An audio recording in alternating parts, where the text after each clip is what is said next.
looked like it might have been the best day for the receivers so far. Agree, disagree, not sure? Or? I usually reserve that right till after I watch the tape. It felt like it was a good day, though. Yeah. You feel like where do you feel like you guys left off last spring and where you're at now? I think it's night and day. I think the guys know what to do, so now they can kind of focus on the technique and the detail and the how to do it. And ultimately, that's the most important thing, is how you do it. And so I just think in the spring they were just learning it. It was like learning a new language. Now it's like, hey, what is the subtleties to it when the defensive variables change. When you're learning just a new playbook, you have a lot of new players on this team. Do you feel like the spring they kind of nailed most of it down, so they're able to kind of focus more on their technique, playing faster during fall camp now? Yeah, I think that's what you're seeing in some of the guys. It's just a comfort level that wasn't there in the spring, so now it's, they can take it to the next level and keep progressing.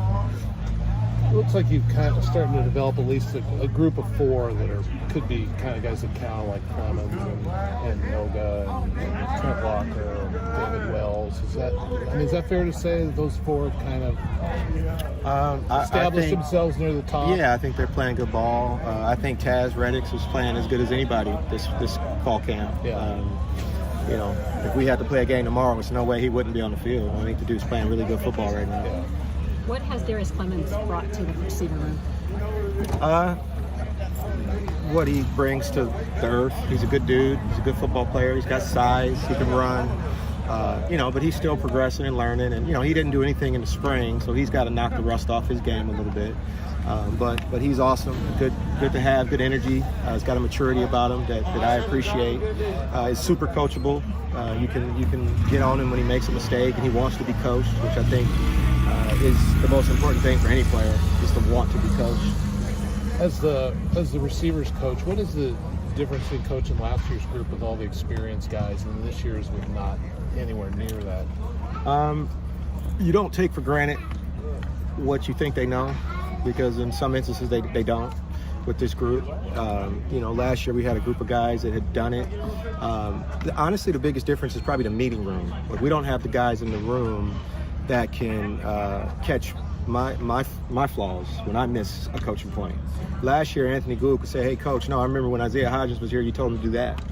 We don't have anybody that's kind of that guy in the meeting room. So I think that's really the biggest place it shows up. And so I just got to do a better job and really be focused on making sure that I detail everything I teach and say, because it's a good chance that it's the first time they've heard it. Do you think players look at you or listen or do anything to you differently because you filled that role as an interim coach last year and that experience? Do you think they look at you any differently or listen any differently? I haven't felt that. That'd probably be a question for them. I don't feel any different, I guess. I don't see a difference. More of the defensive guys I know now. I know better. I got better relationships with some of the guys that I didn't coach in different position rooms. That's probably the biggest difference, which is really cool. As somebody, you get a first-hand look at the quarterbacks, just how do you assess that group right now, and how do you assess the chemistry building between those guys and your group right now? Yeah, honestly, man, I got my hands full with the room I got. I don't spend too much time critiquing those guys. They got the head coach and the offensive coordinator, and they got plenty of people in that room working with that group. So I support them in the ways that you support all the players on the team, but I got enough on my plate with the guys I coach. Jordan Anderson was a early enrollee in the spring and getting him back in fall camp. Just what's his progress been like as a freshman on the squad right now? Good. He's a freshman on the squad, so I think every day he's learning something new, progressing. I think it'd be unfair to him to expect him to do anything other than be a freshman and continue to learn and grow. And there's no expectation on what he's supposed to do. I think we just take it day by day, and he's progressing, I think, normally. But yeah, there's no, the recruiting piece of it, I know sometimes guys get, and when I say guys, I mean people outside the building, the 4-star, 5-star, he's supposed to be this, he's supposed to be that. He's a freshman learning a college offense, playing college football for the first time, and that's not lost on me. So we're going to take it day to day, and he's a trooper. He's going to learn from his mistakes. He wants to be coached. I think he's a mentally tough kid, and we'll see where he's at once we get to game week. We've talked a lot about David Wells' speed. Saw it on display today, and some of the 11-on-11 stuff. Just, also, again, what are you seeing out of him, and what's really stuck out to you? Dave's progressing. He's another guy who's a redshirt freshman.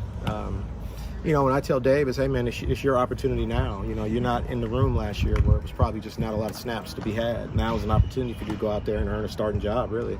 And I think he's warmed up to that, and I think he's working at that. And again, he's another guy that's working his tail off and getting better every day. And he does have some juice, and he's gained a good amount of weight in the offseason, but didn't lose speed. I think the sky's the limit for him. I know that you said that you got your hands full with your own room, but what is the relationship like between the receivers and the quarterbacks? The biggest thing we want those guys to do is take ownership of it. When there's an incompletion in practice, instead of coaches, I want those guys to talk to the quarterbacks. Say, what did you see? What did you think I was going to do? Because at the end of the day, I tell the players all the time, part of being a really good player is overcoming coaching, right? And going out there and making a play despite what the playbook route depth might say or whatever. Like, you got to be able to, you play the game, you're in the lines. And so I think that relationship between the quarterbacks and the receivers has got to be one of trust and communication ultimately at the end of the day, because it's a marriage. And when you have a quarterback like Ben that's been here for a while, do you feel like he is kind of helps not only the quarterbacks along, but also the receivers with that communication at all? Yeah, because he drives it. I think he can go grab a young guy and say, hey, look, this is what I'm thinking on this play. I think it's the same when you have young coaches that are trying to find their voice. I think young players are kind of the same way. You don't really know that you have a voice until somebody gives you that green light and that authority to tell you, hey, talk to me about this. What are you seeing? What are you doing? I think Ben's been here. He's been around some really good players, both receivers and quarterbacks.